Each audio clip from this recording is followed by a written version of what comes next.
Hello guys, मेरा नाम है हिमांशु सांगवान। मैं आप सभी का बहुत बहुत स्वागत करता हूं एक नई शानदार और जानदार क्लास में। भाई कैसा गया पेपर? बहुत सुंदर पेपर आया था, बहुत अच्छा पेपर आया था। जो दिक्कत देने वाले सब्जेक्ट थे काफ़ी सारे बच्चों के लिए, मैथ्स रीजनिंग बहुत नॉमिनल लेवल पे आया था। रीजनिंग थोड़ी सी लेंथी हो सकती है डिपेंडिंग अपॉन आपको कितनी आती है, पर मैथ तो भाई बहुत आसान आया था। जीके में कुछ बच्चों का, जीके में तो मैक्सिमम बच्चों को प्रॉब्लम आती है। बाकी ऑल इन ऑल पेपर बहुत बैलेंस था, जैसा आना चाहिए था वैसा ही है। बहुत सुंदर पेपर, मजा आ गया पेपर को देख के। आज की इस क्लास में ना हम मैथ्स के सॉल्यूशन करने वाले हैं। जो अभी आप कार्यक्रम करके आए हो अपने एग्जामिनेशन हॉल में, कौन सा उत्तर टिक करके आए हो कौन सा नहीं, उसको चेक कर लेना। 100% एक्यूरेट है भाई, यही बिल्कुल सही उत्तर है ना। चलो भाई, पहला सवाल दिख रहा है? हाँ सर, सवाल दिख रहा है हमें। सिंपल बोर्ड मास का क्वेश्चन था भाई। क्या दिया हुआ है? 16 गुणा 16 माइनस 6 डिवाइड 2 गुणा में 3 माइनस 8 डिवाइड में 4। तो 16 गुणा में 16 256 हो जाएगा, माइनस में 6 डिवाइड में 2 3 गुणा में 3 यानी 9, ये हो जाएगा आपका 9, माइनस में 8 डिवाइड में 4 2 256 माइनस में 11 कितना भाई? 245। ठीक है, 245 उत्तर है। चलो आगे फटाफट। कोई दिक्कत है भाई? अगला सवाल देखो। The cost price of table is 6600। एक किसी मेज का जो क्रय मूल्य है वो 6600 है। इस मेज पर 600 रुपए का लाभ होता है, पर इसको कब बेचा जाता है? After giving a discount of 10% on the mark price. Mark price पे 10% का डिस्काउंट देने के बाद बेचा जाता है। कॉस्ट प्राइस 6600 है, बोला हुआ है इसने 600 रुपए का प्रॉफिट कमाया है, तो मतलब सेलिंग प्राइस कितना होगा? सेलिंग प्राइस 7200 होगा। डिस्काउंट दिया है 10% का, डिस्काउंट होता है मार्क प्राइस पर। मार्क प्राइस पर डिस्काउंट देने के बाद ही सेलिंग प्राइस आता है। 10% का डिस्काउंट, यानी अगर मार्क प्राइस 10 था तो सेलिंग प्राइस 9 होगा। हाँ सर, बिल्कुल ठीक बात है, सेलिंग प्राइस 9 होगा। इस 9 की वैल्यू 7200, तो 1 की वैल्यू 800। हाँ सर, 1 की वैल्यू 800। तो हमें पूछा है व्हाट इट्स मार्क प्राइस, 10 की वैल्यू कितनी? 8000। उत्तर 8000 इसका। ठीक है भाई, जिस भी बच्चे ने किया है, जिसका भी ये पेपर है, बहुत बढ़िया भाई, 8000 बिल्कुल ठीक उत्तर है। चलो आगे।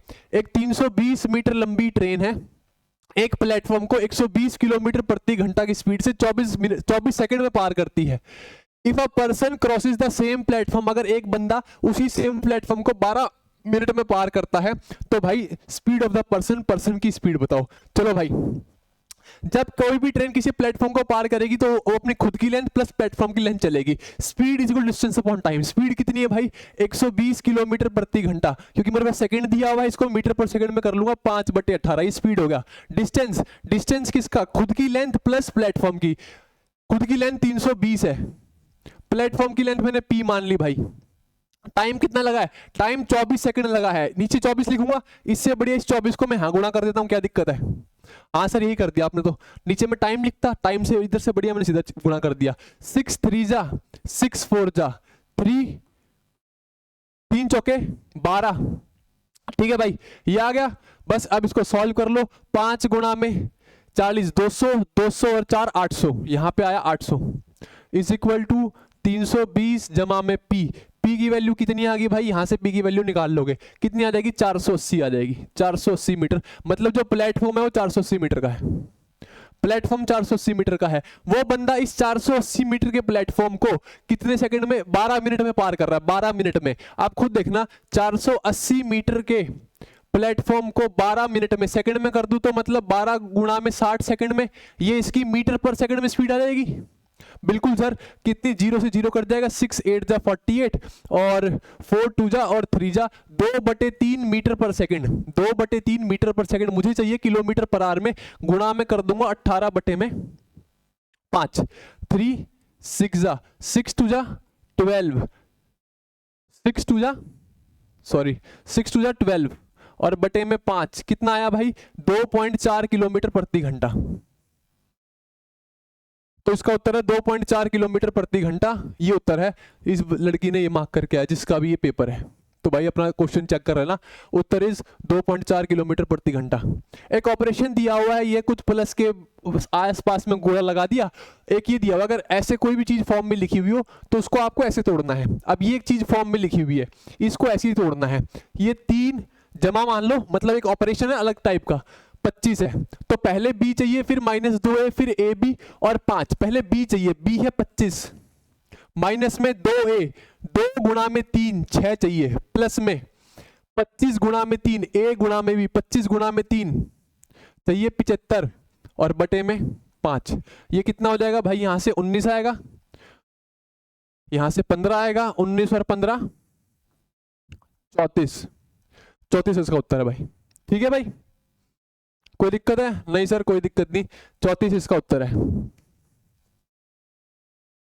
होप सो भाई अभी तक उत्तर सही निकल रहे होंगे, अपने मैच कर लेना, कहीं ऐसी दिक्कत ना आए कि नहीं सर हमसे तो हो ही नहीं रहे। चलो भाई, इसमें लिखा हुआ है the average of 20 number was 56, 20 number का एवरेज 56 था। ये क्वेश्चन आपको दिख रहा है? हाँ दिख रहा है। 20 नंबर का जो एवरेज था वो 56 था। ये पाया गया, इट वॉज फाउंड डेट, यह पाया गया कि परिकलन में एक संख्या 61 को गलती से 64 पढ़ा गया। मतलब कोई नंबर 61 था, उसको गलती से 64 में एंट्री कर दी, मतलब 3 ज्यादा एंट्री कर दी। हमें क्या बताना था? Correct averages. असल एवरेज कब आती? जब हम 61 की एंट्री करते, बट जो अब हमारी एवरेज आई 56, वो आई है 64 के हिसाब से, मतलब हमने एंट्री गलत करी है, 3 बढ़ाकर लिखा है। तो अब मुझे ओरिजिनल निकालने के लिए करना पड़ेगा, 3 कम करनी पड़ेगी। 3 61 से 64, मुझे 3 नंबर कम करने हैं, क्योंकि असल में एंट्री 64 की हुई है, करनी 61 की थी, तो मुझे 3 कम करने पड़ेंगे। 3 कम कितने पे करोगे भाई? 3 कम मैं 20 पे करूंगा। हाँ सर बिल्कुल ठीक बात है, मुझे पता है ये 3/20, भाई मुझे कैलकुलेशन नहीं आती, मैंने सिंपल कर दिया, -3/2 और गुणा में 10। 3/2 -1.5, ये तो पता ही है। हाँ सर ये पता है, बटे में 10 कितना आ जाएगा? -0.15। तो 56 में से -0.15 हो जाएगा 55.85। बिल्कुल लड़की ने सही उत्तर दिया है भाई। चले भाई आगे, ठीक है, चलो भाई आगे चलो। How many 3 digit number are divisible by 4 and 12? 4 and 6, 4 और 6 से 3 अंकीय संख्याएं कितनी विभाज्य होंगी? यहाँ पे एक ऑप्शन और होगा, वो आपको पता होगा। बेसिकली आप क्वेश्चन पे ध्यान दो कि कितने 3 अंकीय संख्याएं 4 और 6 दोनों से विभाज्य होंगी। 4 और 6 का एलसीएम, मतलब हमें चाहिए वो सारी संख्या जो 12 से कटे। 4 और 6 का एलसीएम, 4 और 6 का एलसीएम कितना? 12। मुझे सारी वो संख्या चाहिए 3 अंकीय जो कि 12 से कटे। पहली 3 अंकीय संख्या, मतलब 100 से ऊपर की पहली एक 3 अंकीय संख्या बताओ जो 12 से कटती हो। 12 निम्मे 108 पहली संख्या है जो 108 है, जो कि कटती है, जो कि होता है 12 निम्मे। 12 निम्मे, उसके बाद चलते जाओ चलते जाओ चलते जाओ, आपको पता है अब आपको टुवर्ड्स ही 999 बढ़ना है ना, इसके टुवर्ड्स बढ़ना है। अब आप खुद दिमाग लगाओ, खुद दिमाग लगाओ, डिवाइड करने की जरूरत नहीं है भाई। 960 क्या 96, क्या 96 12 के टेबल में आता है? हाँ, तो 960 भी आएगा। हाँ सर 960 भी आएगा। अगर 960 आता है तो 36 और आता है, मतलब 996 भी 12 के टेबल में आएगा। समझ रहे हो? ये लास्ट है, मतलब जो मैं 960 लिखा उसके बाद खुद बताओ 972 भी टेबल में आएगा, 984 भी आएगा और 996 भी आएगा। आखिरी 3 डिजिट नंबर होगा 996। कोई दिक्कत है भाई किसी को? यहां पे 960 था, कोई दिक्कत है? कोई दिक्कत नहीं है। अब इसको बस आप देख लो, ये कितने से कटेगा? 12 से। ये 12 से कितने से कटेगा? 12 8 जा 12 8 जा 96, 12 8 जा 96, 36, 12 3 जा 36। कोई दिक्कत है भाई? 83 से कटेगा, तो गुणा में 9 ये, गुणा में 83 ये, तो कुछ नहीं करना, 83 - 9 जमा में 1, 83 - 9 जमा में 1, वो हमारी आ जाएंगी। टोटल टर्म्स कितनी है? मुझे कुछ नहीं करना, 83 माइनस में 9 जमा में 1, मतलब कि आप ये मान लो 84 माइनस में 9 करना है, जो कि 75 आ जाएगा। बस उत्तर यही है, तो इसका उत्तर 75 आएगा। यहाँ पे ऑप्शंस में यहाँ मतलब कट गया है, तो जिसने 75 इसका उत्तर मार्क किया है वो सही है। ठीक है भाई, चलो भाई। The sum of prime factor of 1729 के प्राइम फैक्टर्स के सम बताना है भाई। 1729 है, ये पहली बात तो देख लो किससे कट रहा है। ये सिंपल नॉर्मल नंबर से, 3 से कटेगा नहीं है, क्योंकि 7 2 9 9 और ये 1 बच जाएगा, ये 3 से नहीं कटेगा, 4 से भी नहीं कटेगा, 5 से नहीं, 6 से नहीं, 7 से। 7 से देखते हैं, 7 एकम 7। बाकी आप देखो 7 से डिविजिबिलिटी रूल क्या होता है भाई, आखिरी के 3 नंबर को इसमें से माइनस कर दो। 728, क्या 728 7 से कट रहा है? हाँ भाई, 728 में से 700 भी 7 से कटेगा और 28 भी 7 से कटेगा, मतलब ये पूरा नंबर 7 से कट सकता है। तो 7 गुणा में 7 दूनी 14 32, 7 चौके 28 49, 7 7 जा 49, 247। हाँ सर बिल्कुल ठीक बात है, 7 गुणा में 247। मुझे इसके अंदर एक चीज दिखाई दे रही है, मुझे इसमें एक चीज ये दिखाई दे रही है कि एक तो ये 190 है और ये 57 है। क्या आपको दिख रहा है? क्या आपको दिख रहा है? हाँ सर, मतलब ये 19 का गुणा, ये 19 का गुणा, कुल मिला के 19 गुणा में 10 और 19 गुणा में 3, तो बस ये इसके प्राइम फैक्टर हो गए। 7 गुणा में 19 गुणा में 13, बस इनका सम बताना है, जोड़ लो, जोड़ लोगे 13 और 7 20, 20 और 19 39। तो इसमें ऑप्शन में है 39, ऑप्शन में से 39 तो होगा यार। एक बार मैं चेक कर लेता हूँ, वैसे ऑप्शन में 39 मिलना ही है, ऐसा तो होगा नहीं कि 39 ऑप्शन में नहीं होगा, बट एक बार चेक कर लेते हैं ऐसा कोई, क्योंकि इसमें कटा हुआ है ना। कौन सा क्वेश्चन? क्वेश्चन नंबर 31 ना? हाँ 39 ऑप्शन में, ऑप्शन नंबर डी 39 वही आपका उत्तर है। ठीक है, तो यही आपका उत्तर है, ऑप्शन नंबर डी, यहाँ पे 39 भी था। चलो भाई आगे चलो, ये दिख रहा है आपको सभी को? होप सो दिख रहा हो। द सम ऑफ प्रिंसिपल, मैं आपको वैसे पढ़ के बता देता हूँ। The sum of principal and the simple interest on it for 5 साल, 5 साल का सिंपल इंटरेस्ट और प्रिंसिपल, मतलब 5 साल की अमाउंट दी हुई है 28,000, 5 साल की अमाउंट दी हुई है 28,000। लिखा हुआ है इफ द इंटरेस्ट इज 2/5, लिखा हुआ if the interest is 2/5 of the principal then the rate of interest per annum. ये बताओ कि इस 28,000 में से जो 2/2 है, जो 2/5 है, मतलब प्रिंसिपल का 2/5 इंटरेस्ट है, ये बोला गया है।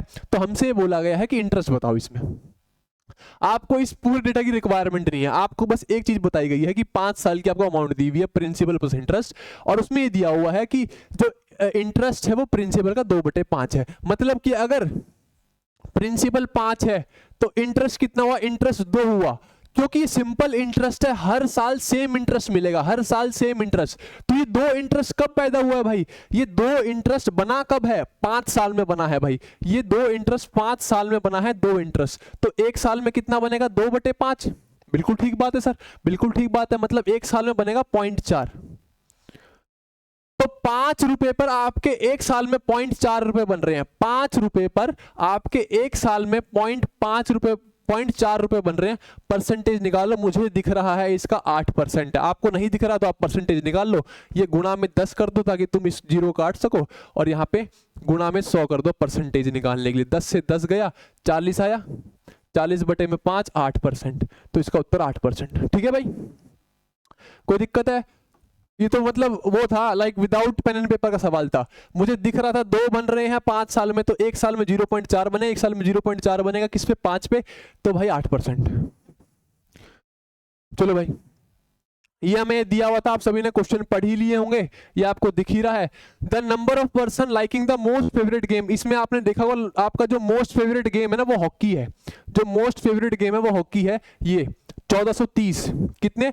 1430 लिखा हुआ है। The number of person liking the most favourite game is what percent of the total number of person liking the games, की जो 1430 है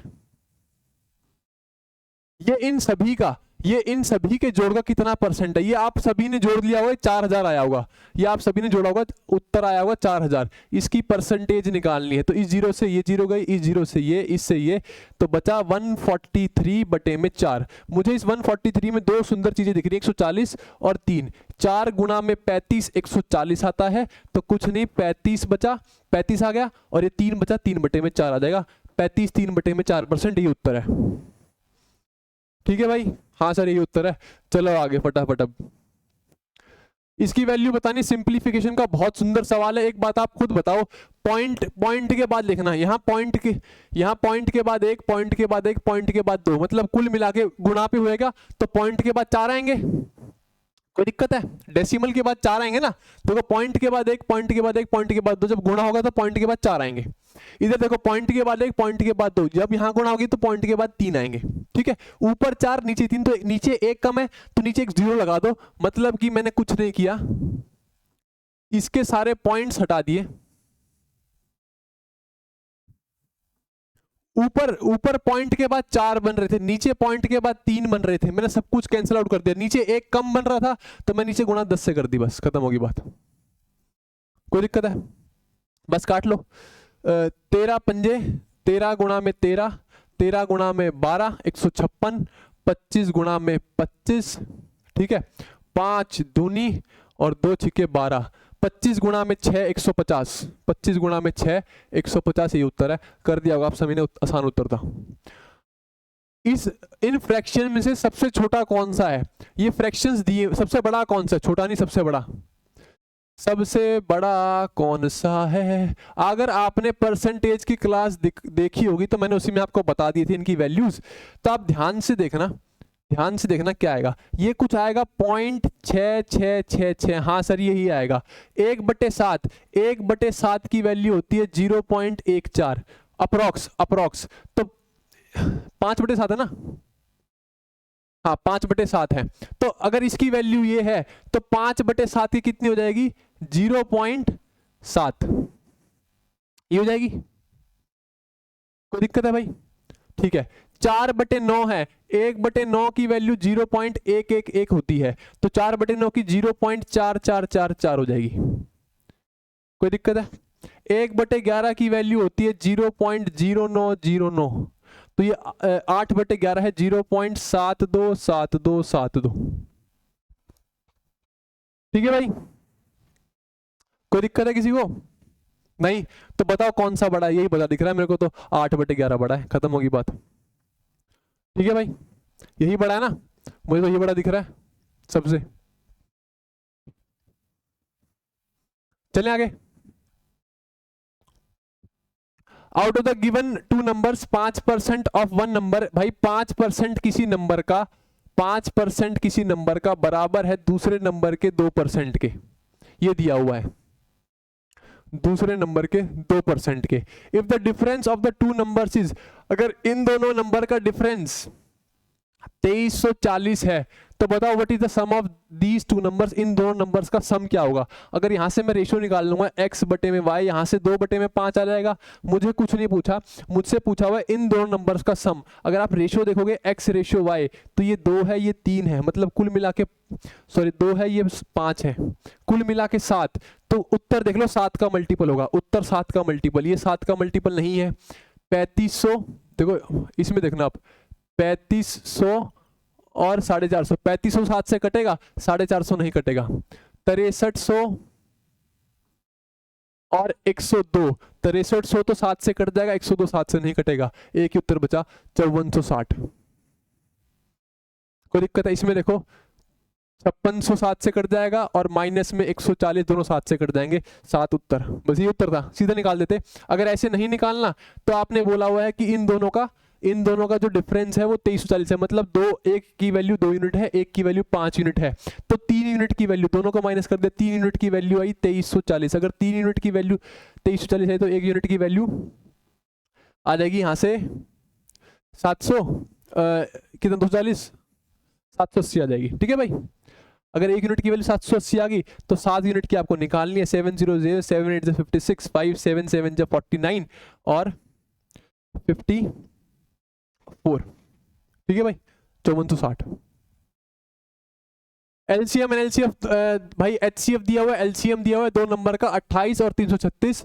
अगर इनमें से एक नंबर 112 है तो बताओ डिफरेंस बिटवीन द 2 नंबर, ये दिया हुआ है आपको। एक पता है भाई, एक फॉर्मूला तो आपने रट रखा है, LCM into HCF is equal to product of a into b, मतलब 2 नंबर्स का गुणा।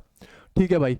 28 है, 336 है, एक नंबर 112 है, दूसरा नंबर मुझे पता नहीं, 28 चौके, 28 चौके ना, तो ये भी आसान है, देखो ये भी आसान दिख रहा है मुझे तो। गुणा में अगर इसकी 4 कर दूंगा, गुणा में 3 कर दूंगा, गुणा में 3 कर दूंगा, ये कट जाएगा, तो सीधी वैल्यू यहां से भी आ जाएगी, है ना।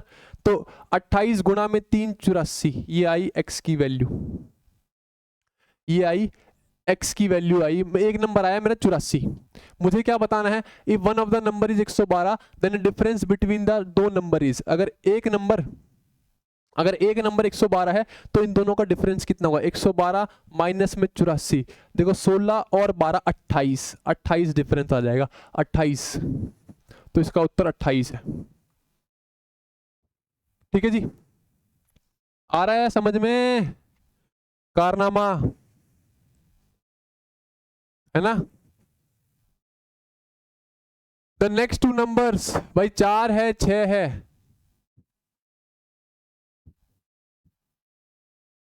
4 है 6 है 9 है 13 है 18 है, अगले नंबर बताने हैं, सभी ने कर दिया हुआ, जमा में 2 किया है, फिर 3 किया है, फिर 4, फिर 5, फिर 6 होगा मतलब 24 और फिर 7 होगा, 24 और 7 31, 24 और 31 सभी ने कर दिया हुआ, इसका उत्तर बिल्कुल ठीक बात है भाई, ये उत्तर है।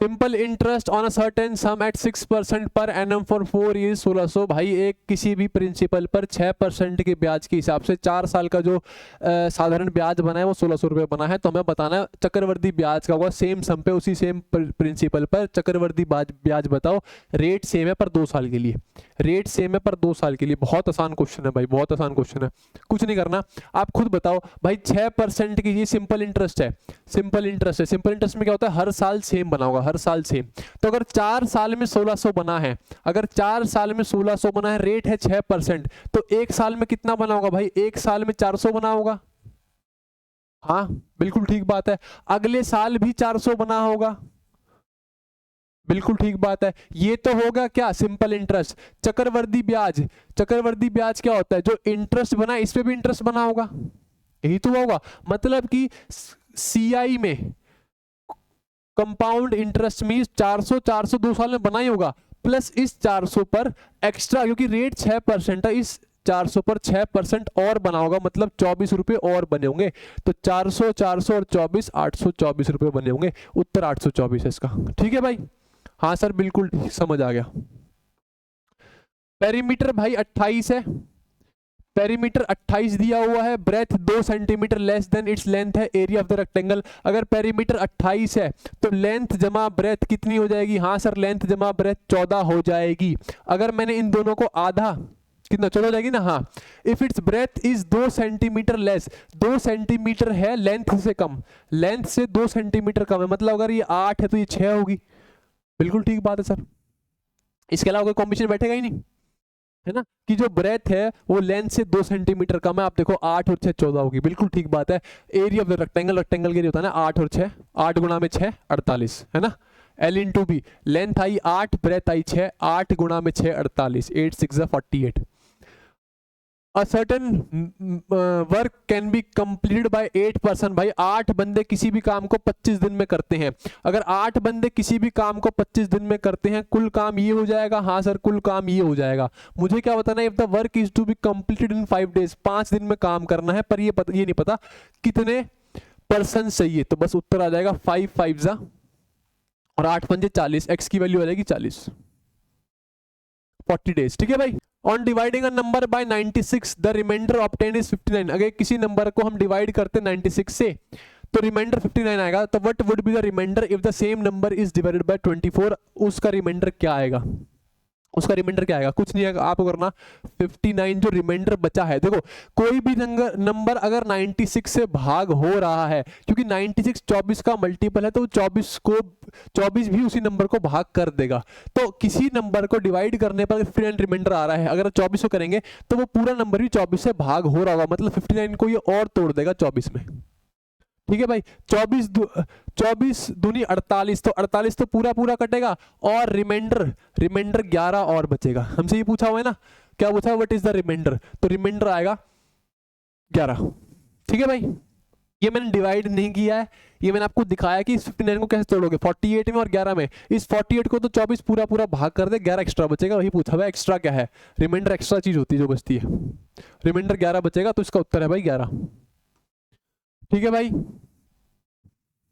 आज शॉपकीपर परचेज 245 आर्टिकल एट 30 रुपए per article and spend 2450 on their package, if sold these articles as 50 रुपए per article then the gain percentage, कुछ नहीं किया भाई, एक दुकानदार ने 245 आर्टिकल्स खरीदे 30 रुपए के हिसाब से, 2450 रुपए और लगा दी उसकी पैकेजिंग में, तो और बेच दिए 50 रुपए पर आर्टिकल में, तो हमें बताना है गेन परसेंटेज कितना मुनाफा हुआ भाई। 245 आर्टिकल खरीदे हैं 30 रुपए के हिसाब से, तो कुल मिला खर्च यहाँ पे कितना आ गया इसका, कुल मिला के मतलब जो भी इसका आप मान लो खर्चा आएगा, तो 24 गुणा में 3 72 और 5 गुणा में 3 15, तो 7350। बाकी देख लेते हैं, 3 5 15, 3 4 12 और 13 1, 3 2 6, क्या हो गया 3 2 6 और 7 7350 है ना। प्लस इसने 2450 रुपये और खर्चे हैं, इसने इस चीज पे 2450 रुपये और खर्चे हैं, तो 0 10 1 8 और 1 9, कुल मिला के उसकी जेब से 9800 रुपये गए हैं, कुल मिला के उसकी जेब से 9800 रुपये गए हैं। अब उसने एक आर्टिकल जो 245 उसके आर्टिकल थे, उसने एक आर्टिकल 50 रुपये का बेचा है। कितने रुपए का, 50 रुपये का बेचा है। ठीक है, तो बस कर लो, यहां से आ जाएगा 12250। बाकी देखो 5 5 25 2, 5 4 22 2, 5 2 10 और 12, 12250 इतने रुपए उसकी जेब में आए। 9800 रुपए से उसकी जेब से गए, 12250 उसकी जेब में आए, तो कुल मिला के मुनाफा कितने का हुआ भाई, मुनाफा कितने का हुआ, मुनाफा देख लो 200 ये और 250 वो, तो 2450 इतने का मुनाफा हुआ है भाई। कितने पे, 9800 पे। कितने पे, 9800 पे। कोई दिक्कत है, कोई दिक्कत है भाई। मैं इसमें एक चीज देख पा रहा हूं, 9800 है, इसका आधा ये होता है और उसका भी आधा, इसका आधा देखो 2450 होगा ना, हाँ सर इसका आधा 2450, मतलब कि इसको 1/4 से काट देगा। 1/4 का मतलब 25%, यही आपका उत्तर है 25%। भाई 73,679 रुपए हैं, जिनको दो हिस्सों में डिवाइड किया गया 4:7 में। The difference between the thrice the part of a and twice the part of b. भाई जो डिफरेंस दिया हुआ है हिंदी में देखो, ए के भाग के 3 गुना और बी के भाग के 2 गुना के अंतर बताओ। मतलब कि कुल मिला के देखो, ए ये है, बी ये है, ए के हिस्से में 4 रुपए आए हैं, बी के हिस्से में 7 रुपए आए हैं। हमें बताना है difference between the thrice the part of A, इसका 3 गुना, इसका 3 गुना कितना हो जाएगा 12, and twice the part of b, इसका 2 गुना, इसका 2 गुना 14। इनके बीच का डिफरेंस मतलब 2 यूनिट। हमें 2 यूनिट की वैल्यू बतानी है। पहली बात हमें 2 यूनिट की वैल्यू बतानी है। कोई दिक्कत है? नहीं सर कोई दिक्कत नहीं, हमें 2 यूनिट की वैल्यू बतानी है। जो क्वेश्चन ने बोला हम बता देंगे, हमें कुछ नहीं, बस सिर्फ 2 यूनिट की वैल्यू बतानी है। ठीक है, अच्छा ये दोनों जो 73,000 जितना भी सम है ये बांटा गया इनमें, मतलब ये 11 यूनिट किसके बराबर होंगी, 73,000 बिल्कुल होंगी। हाँ सर बिल्कुल होंगी। इसको काट दूं 11 से, 11 से कटेगा ही, 11 छिक्के 66, तो 4 और 3 76 बचेगा, फिर 66 आएगा, फिर 108 आएगा, 11 निम्मे 108 माइनस 99 9, 9 और 9 11 निम्मे 99, इससे कटेगा भाई 1 यूनिट की वैल्यू। अगर 1 यूनिट की वैल्यू ये है, 1 यूनिट की वैल्यू ये है, तो 2 यूनिट की क्या हो जाएगी, 2 में गुणा कर दूं, 2 9 जा 18। बाकी तो आप उत्तर देख ही पाओगे, है ना।